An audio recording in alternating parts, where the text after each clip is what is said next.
with Star Wars. Oh, here Okay. we go. All right. Got it. Okay. Hello, everybody. Thank you so much for being with us. And I hope you watched the previous episodes and heard the story of that Gregory has shared with us about his life and how he's been slowly stepping into his calling. I'm not afraid to say that it's your calling, from being a master carpenter to to the master healer. And in the previous episodes, Gregory shared how his wife had, she had been diagnosed with cancer, and there was doctors have told her that she only had 2 weeks to live, and that ended up being 11 years. And this journey that Gregory shared with us.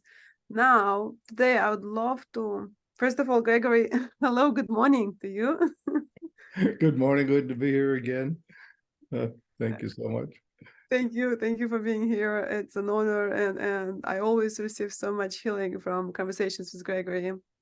And if you haven't scheduled a session with him yet, go ahead and do it today. It's really, it's a life shifting, and it have helped me to see very grounding and earth-like experience to the spiritual work, to things that I thought, oh, it's so like, out there. Working with Gregory helped me to ground it and to understand how simple it is and how to apply it in real life circumstances. Not to, be like, oh, I'm like a saint now or something like that, rather than a humble human that is applying uh, miracle techniques to life and everyday life, and how simple it can be. And today, Gregory, I wanted to actually speak about how did you actually became the healer, because we know how your spiritual path was taking you through pain, through learning, exploring all the avenues of healing. Uh, but how did you actually, like, what was the transition and what brought you to becoming a healer? Can you tell us a little bit about the first session maybe, or how did, anything? Yeah. The first thing that came to mind when you asked me that was I was sitting in a class with my teacher, Alexander Everett, and I noticed an elderly gentleman there sitting, and I sat next to him. And at the break time, he said, "Who are you?" And I said, "Why? What's going on?" He said, "Well," he said, my body was full of pain, and when you sat next to me, I could feel this wave of energy, and the pain went away." And I said, "Well, I almost didn't believe him, you know." I said, "Really?" Wow. I was telling some of my friends, and we would do some exercises where we would put our hands on each other's shoulders, or somebody sitting in a chair or something. And the people said, "We could always tell it was you because they had their eyes closed." And I said, "What do you mean?" And so we could really feel the energy. Wow. And so I started thinking about it, and it started taking off from there. So I said, well, maybe I should do some energy healing. I looked into a book by, I think it was Brenda, oh, I forget her name now, a long time ago. She did Hands of Light. She had a book, and I sort of looked in there. I didn't actually read it. I just looked at the pictures, and and something clicked inside me. I said, well, I think I can do that. Now, Mm. one of the ways I learned carpentry was I would watch people do things and say, well, I can do that. And then I Mm. would train my body to work in a certain way that gets it done. And so I started talking to some friends, and they said, well, why don't you, we'll come over and why don't you see what you can do? So we would, what we were calling then, play with the energy. Okay, we would sit down with each other, and then, well, actually what they were doing was they would sit in front of me, and I would go around and put my hands on their shoulders, or when they would walk in, I would just know exactly what was bothering them. So if they came in, I might put my hand in the middle of somebody's back or on their arm, and they just said, that's what was hurting, that's what was going on.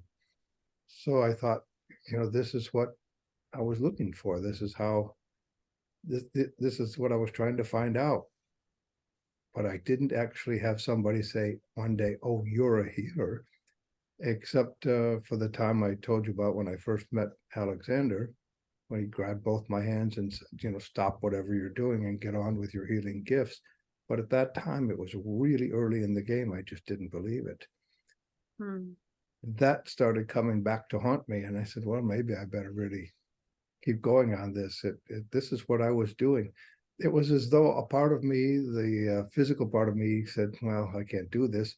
After watching these amazing masters do so many things, even though I did them in India too, when I was there, for example, I was doing some healings on some people, and just because we were just trying things out. It wasn't that I thought I was there or anything, but things were starting to happen. And it got around that I was doing healing, and on an ashram, word travels very, very fast.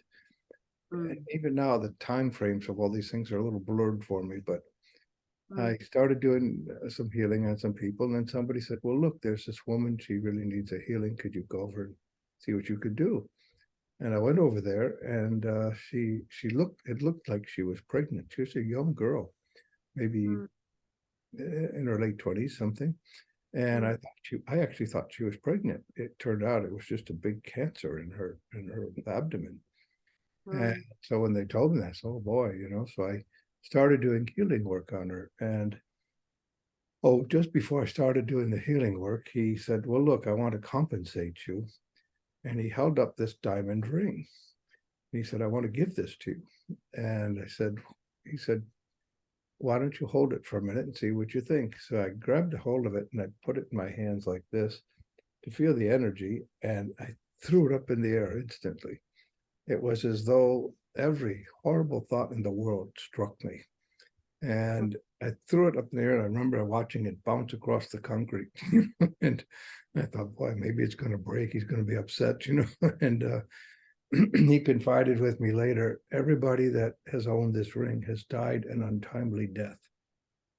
Wow. And he was hoping that my energy would offset it, and so he could give me that in payment. So, and he wanted to get rid of it. So I didn't accept it. And the human side of me was saying, it was a very large diamond ring.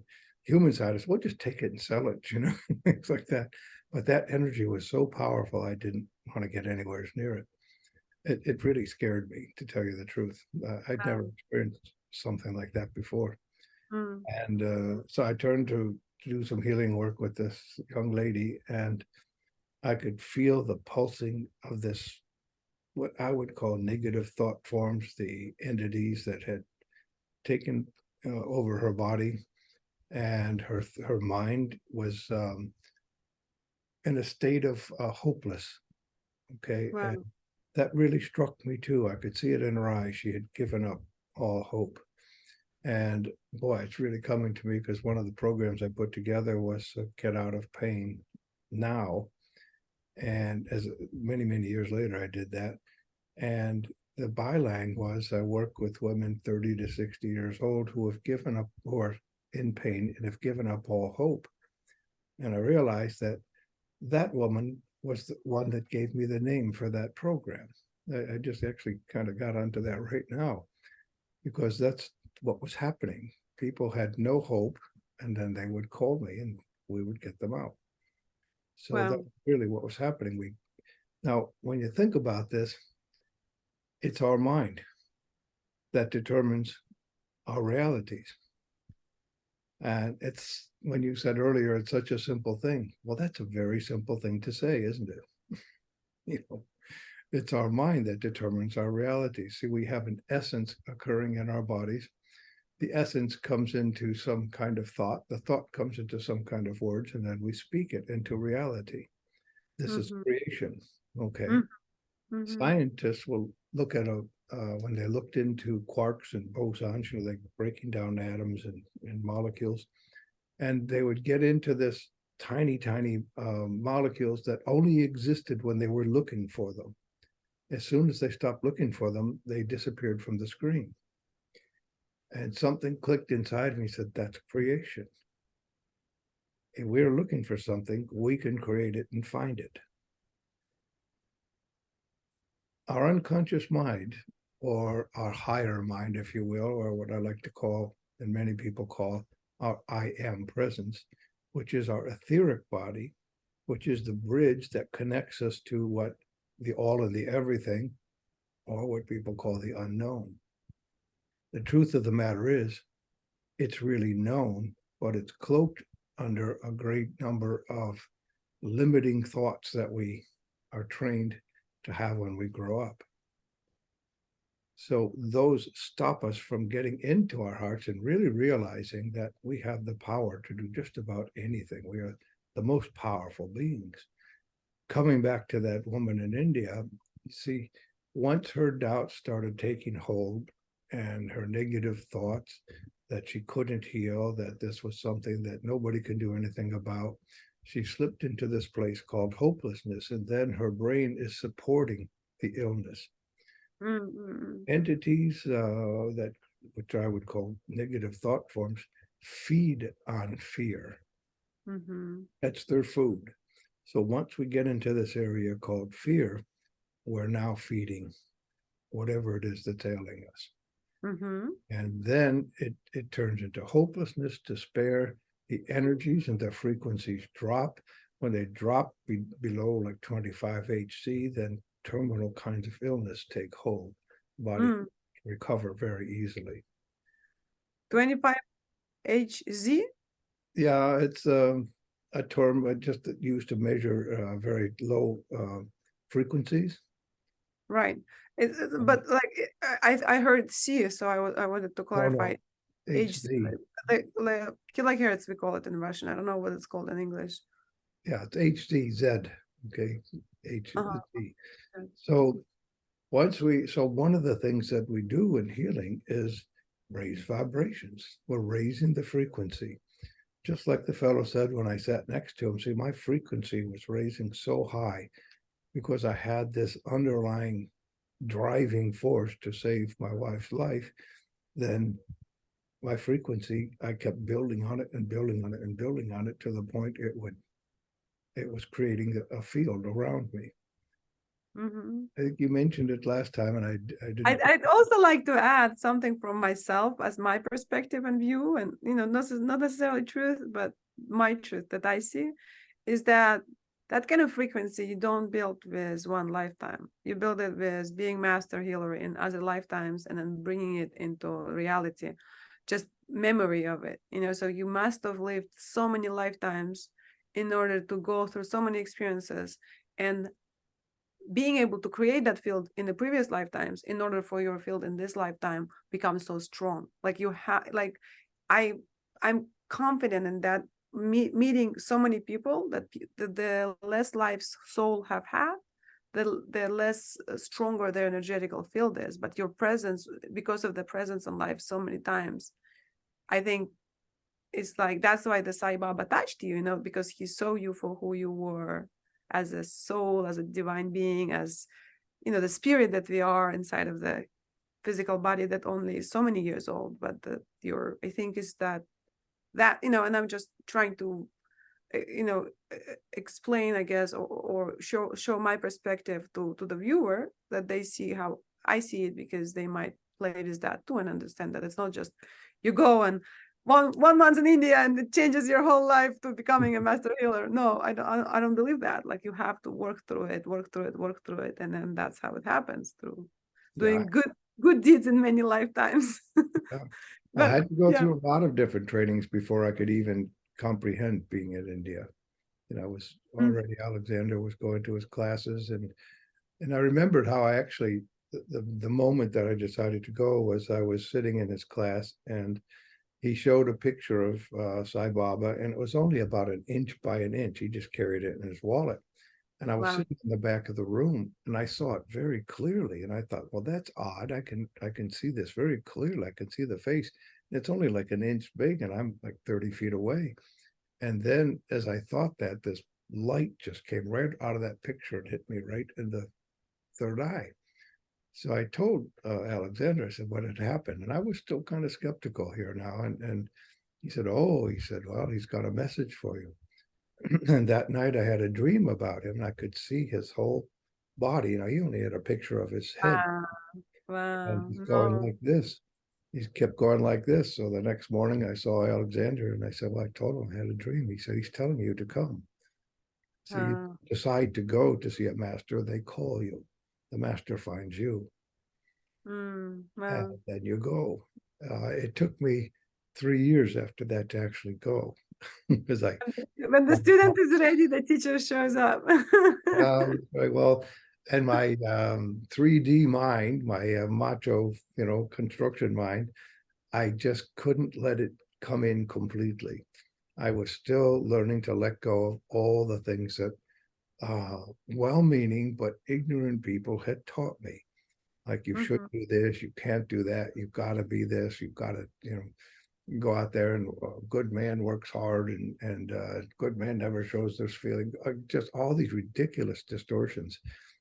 And mhm, I wish, that people would just leave their children alone and let them grow up and let them make their mistakes, let them be what we would call naughty, or let them do whatever it is they need to do to mhm, experience the life that they're supposed to experience to bring them into their hearts. mhm. And Yes. then things would happen so much more quickly for them. And we wouldn't have to go through the pain and the suffering. Like it took pain and suffering for me to see this light. I don't recommend that path. Okay. I'm hoping that you can go more easily into it through sincere prayer or sincere inward, uh, looking inward into your heart, taking the times in silence, taking time in nature. One of the ways people say, well, how do you find out that you're going to be a healer? How do you find out what it is you really should be doing in life? One of the ways to do that is to close your eyes and imagine you go all the way back to 12 years old. Right about that time is right when most masters realized who they were. Go back to 12 years old and say, what was I thinking? What did I want to do? And you'll hear from most boys, oh, I want to be a fireman. I want to be a doctor. I want to be, and it's interesting that we pick things that were in service to other people. Mhm. My son wants to be in a gang, helping others to self-defend. He's like, I want to help others to self-defend. Yeah, exactly. I want Help to right be now. like Just Bruce stop. Lee or, all these famous Westerners and all these things that we could protect. Because in those old movies, they were always the protectors and they were protecting supposedly what was good. Unfortunately, many of those movies were distorted because it was all about violence, and to protect, they had to go shoot somebody or, these are distortions. We don't have to do these things. We Mhm, can use our minds, we can use our hearts. There's energy in our hearts called solveggio rays that we can accomplish things simply by opening our heart space. We did that a while ago. We opened all our chakras, for example, and you start to let the energy flow freely and let your inner body, your inner knowing that I am present, speak to you. And people say, what do you mean speak to me? I said, well, you're speaking to yourself anyway, aren't you? You sit there and tell yourself, I'm not good enough. I'm not smart enough. I have to do things this way. I've got to go work in this factory or in my father's business, or I've got to, we've got all these got tos in there that absolutely just, it's like a big screen, a veil coming in and covering ourselves up. It isn't that some nefarious, well, there are some theories about that, but being is cloaking us. We're cloaking ourselves. And we do it with good intentions. Be careful, don't do this, you'll get hurt. No, let the children explore a little bit. Yes, they may get a little hurt. Obviously, don't let them run out in traffic or things like that or do something really dangerous. But it's about allowing their spirit to guide them. It's about allowing that moment that they make choices and they either get the benefit or the liability of that choice. And they learn then very quickly to pay attention to their inner voice that says, hey, don't do this or do that. wow. Okay, so as I then going back to where that gentleman told me, he said, boy, I sat right next to you and everything, and all my pains went away. Well, my friends in those The seminars, girl, we're talking about the girl, right? That you put your no, hands no, on. back to the gentleman. I want Ah, to go back to him. So my friend said, well, why don't we just set you up? We'll do some healings. You do healings on us, and we'll, come to your bungalow there where I was staying for the seminar. So they did. They came, and everybody came, and I just moved energy, and I could really feel the energy. I was kind of surprised. And yes, people, and that several people had. One gal had MS. She didn't have it anymore, multiple sclerosis, and this was just one time we were together. People had some kind of, well, not serious, but there were difficult things that were going on, and they literally went away. Now, for Wow. some people, it lasted, others it didn't. You see, they go back to the old thought forms. They stopped coming to the seminars. They got caught in what we call the drift, this uh, unending, boy, it's just an unending story of mistruths. It's Mm-hmm. just missing the mark. Mm-hmm. Well, I'm on that subject for a second. It's do you know where the word sin came from? You have told me, but I'd like you to yeah, please. Oh yeah, so it's the archers in the old world. They would shoot their arrows at, they throw their arrows at a bullseye target, and if they missed the bullseye, they say, "Ah, you have sinned." SYNNED, which means you've missed the mark. You hadn't hit right on what's true and honest and serves the highest and best good in our life. Well, here's the thing with the archers, they got to pull an arrow and try again. Mm-hmm. The distortion comes in when religion says you've sinned, you're bad, you're going to hell, you're that's wrong. No, it's just you missed the mark. This is all a journey, it's a learning process. And you get to go out and try it again. You get to go out and see if you can be the magnificent being that you already are and do it again. That's how it works. You're not going to hell in a handbasket. It's you get another chance. This is where things have really gotten out of hand. So now when you believe that you've sinned and you're bad, this lowers your frequency, lowers your vibration. High frequencies are health, low frequencies are what you find in illness. This is There's beautiful. This is wonderful because I want to touch a little bit about the frequencies and what I've heard recently. And the way I work is like I see the soul and the human as like a computer with a bunch of programs, so that's the way I've been seeing people all the time. And even in my language you can hear like uploads, downloads, and what I've discovered is, and I saw that before but I didn't know how it works, but it's basically, let's say your body vibrates on a specific frequency, right, like a high vibration frequency, and the human comes into your field simply by being in your field, like physically next to you. Their energy field start to slowly like copy that frequency because your frequency is higher, so they start to vibrate slowly, and their frequency raises up.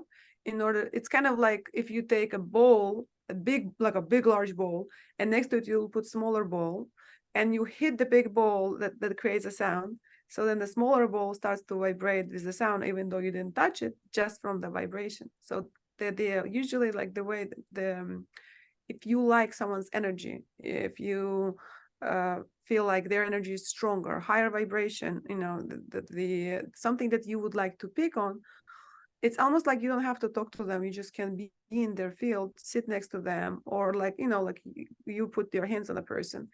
And the reason it's all enough is because the frequencies start to match each other. And whatever wasn't matching that frequency just falls off away from your body, from your energy field, from your, whether it's a thought pattern. So that's why people travel to, sacred places, being next to the saint person, being next to a master healer, even just being in their field, sitting next to them, having them, I mean, if you put your hands, that's like multiplies it so many times because you literally directing with an intention your energy into person's body. But that's what I've discovered, that it's some sort of codes that being uploaded into the person's kind of like airdrop. If you look like two iPhones, it's an airdrop of energy that you cannot do distance wise unless you really have that intention and you sit down and, the person who knows how to do it, you have to understand it. But just being in the person's field is enough. And, in order to receive that vibration and become, start to like remember that. And Well, it's already see how yeah. simple you say it so simply. That's, we mentioned it earlier. This is not complicated. We need to be quiet. Like, one of the ways you can learn your higher powers is to go out in nature. And I'll say it funny, like it's like and watch a tree grow. It's really growing right before you. And is there motion? Is there movement? Not usually. Okay, Wow. this is what's happening. This is pure energy at work. So going into the ocean, being around beautiful bodies of water, going in where we don't have cell towers and electrical wires and disturbances that intercede these fields. See, like you're talking about this energy, our thought forms are energy. We laugh because when we were children, I look back at this, and we had one of the first TVs with the rabbit ear antennas, and there were 5 of us children, so we'd shoot fingers to see who's going to hold the antenna because it made the picture so much nicer. Now, it wasn't until years later we just were doing that because we wanted to watch a television, but I thought about that and say, here's this electronic piece of equipment that is acting as an antenna. The idea came from the human body, okay, but it's not as good as the human body. So here we are, this perfect antenna to add to the power of this antenna. What makes you think you're not that antenna when you're holding on to the TV antenna? Mm-hmm. See, all of those thought forms, all of those electronic waves, all those microwaves we're receiving it with our body. It happens when you put it onto the antenna that it translates it into sound and vision.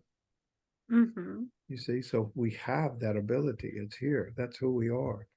So when we have all of this man-made, just like all these man-made distortions, okay, frequencies coming at us, they start cloaking the truth. It's Mm-hmm. overwhelming. So when you really want to know something, you don't go out into a football field in a stadium where everybody's screaming and yelling. You try to go someplace and be quiet, ask a question, and then quietly wait for the answer. Now, here's a good way to ask a question, for example. You say,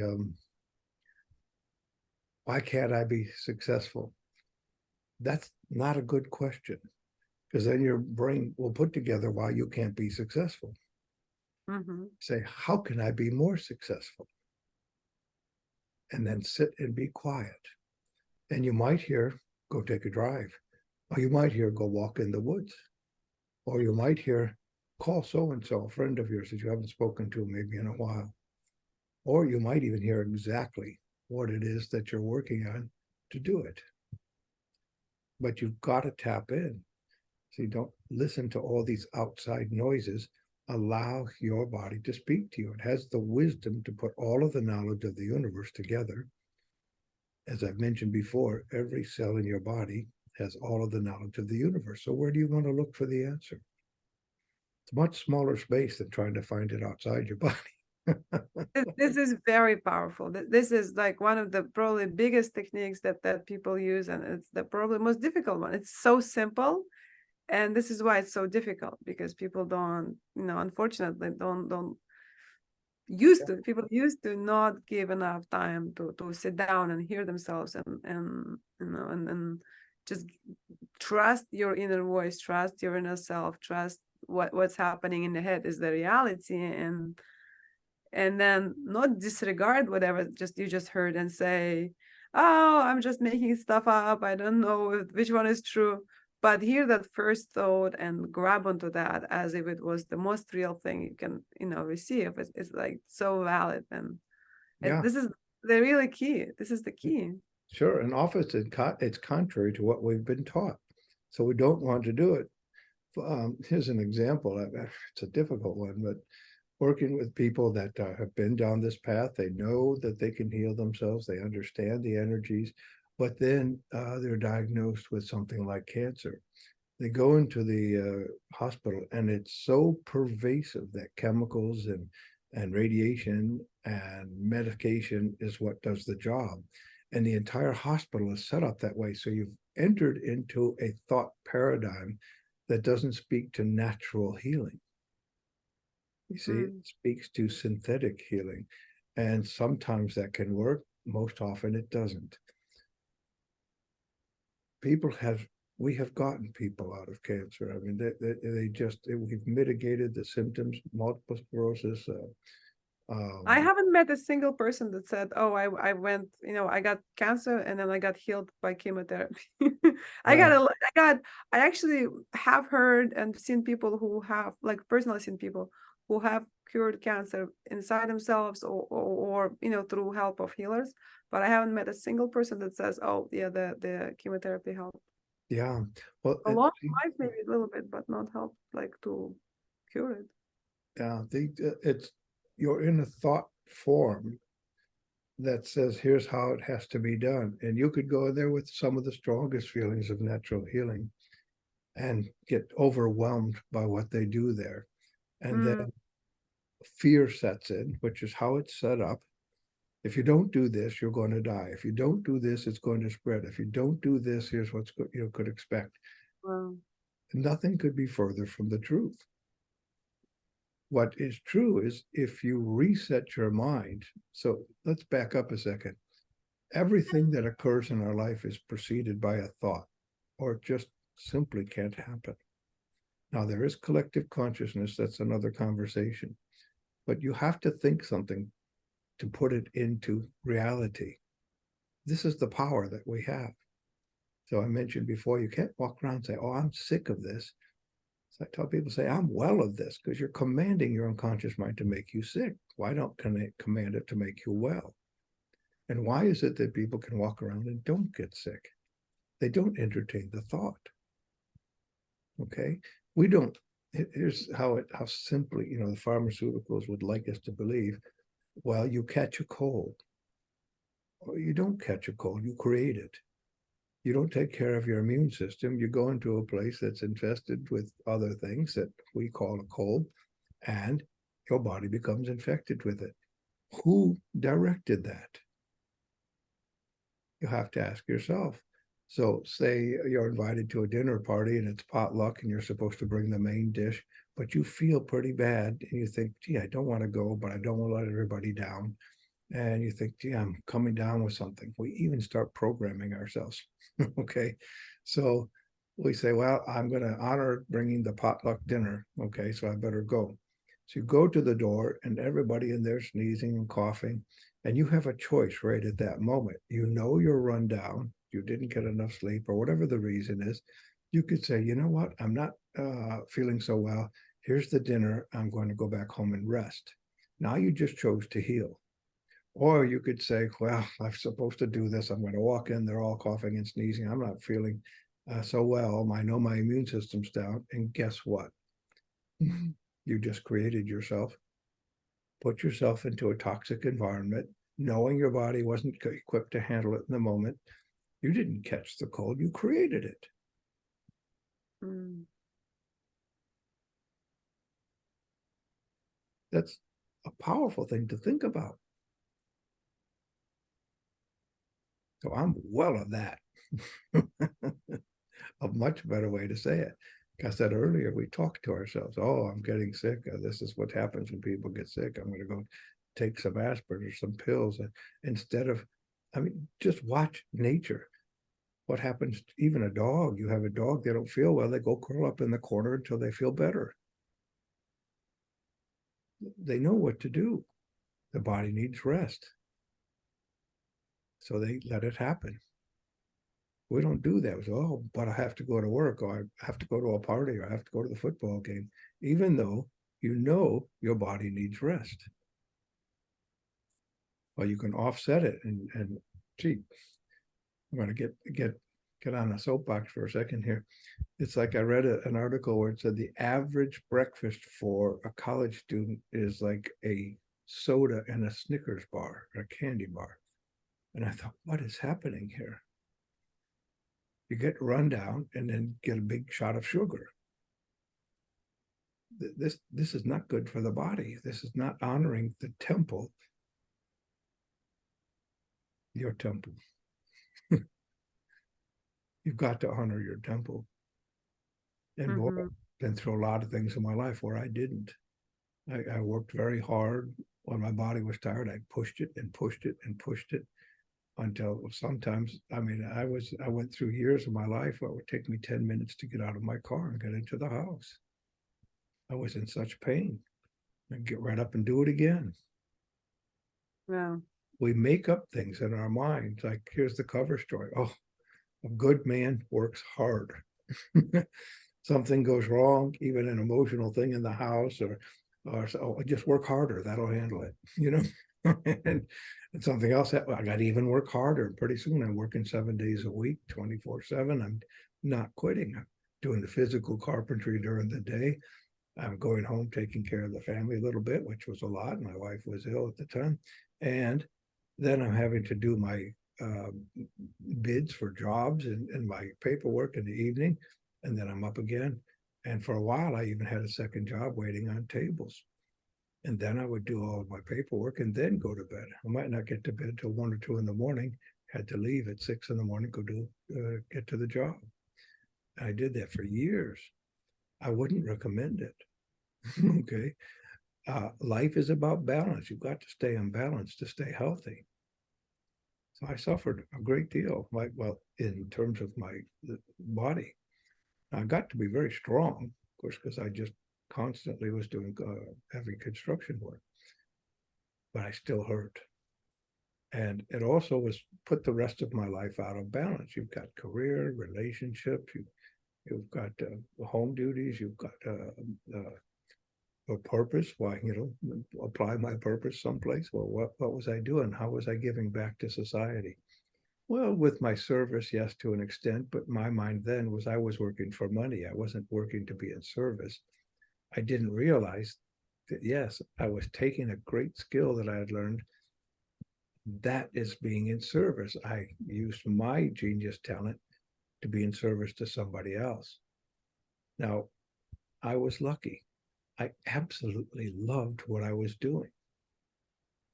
If you go to do a job every day and you hate it, you're burning yourself every day. You're doing something that hurts you every day. And this is how illness occurs. I do something that's not pleasant. I do something I don't like. And you've got all these negative, low vibration frequencies going on. And pretty soon you're in dis-ease. And dis-ease moves into disease. This is the opposite of healing. This is completely the antithesis. So, yes, was I lucky? Did I? Let's change that. Was I guided? I think yes. So many things occurred in my life, and I get what you said too. Science even says everything's energy, so we don't die. I really do get there's past lives. I do really get that something wonderful must have happened in my past lives, such that I'm at this place in life now. It all contributes. I shared one of these times when I met this indigo child. She told me we were whales in the ditch, centuries and centuries ago. And I said, whales in a ditch? Some people get to be Cleopatra or, Pope somebody, and I got to be a whale in the ditch. I said, what were we doing there? And she said, well, we were, whales have an ability they take transmissions from space, from what we would call, some people might call God, or you call the all and the everything. And we would transmute them into energies that could be picked up by the human condition. And they would know those as inventors or amazing things that happen in people's minds, where they all of a sudden would go to sleep and see how something was built or see how something got done. And they picked up those waves that these whales changed into frequencies they could pick up. Wow. That was our job. I love this. I love this. And this is interesting. So there is so much to energies. There's so much to, there's such a huge informational field. But I think the point of today's video and today's conversation with Gregory is I'd like to wrap it up with life is about balance. And how about we live today as if it was like a little life? And what would you do today differently? What would you, from hearing what Greg said, what would you do differently today? How would you listen to your body? How would you listen to yourself? How would you listen to your heart? And would you take on what you feel from, the beginning of the instinct, or would you swipe it away and move on with the drift? And you can see it by Gregory's example of his life and lives of, people that he touched and been in. And, just taking that on for today, it might change the whole perspective of, the past and the future, where we live every moment present to ourselves, truth and authentic to who we are and what our life purpose here, just for today, just for this moment, just for an hour. Gregory, thank you so much for being here. Thank you for your generous wisdom, for all of the experience that you share with us. And I look forward to our next conversation and continuing the story of how Gregory became the master healer. And if you'd like to reach it for a session with Gregory, there is an email under this video with a link to with an address, greg@gregjoseph.com. Reach out with headline, I want to heal now, and book your session today. Thank you so much, Gregory. I'll see you at the next video. You, it's such an honor to be here and to be able to bring this word to people. And I loved throughout this whole time how you rephrase things and how you can understand it. And to me, it opened doors for me because your simplicity of how you see things, it really is simple. Thank Yes. you. Thank you. God bless. God bless. God bless. Bye-bye, everyone. Let's see. Now we're going to see if we can turn this recording. Let's see, recordings. There we go.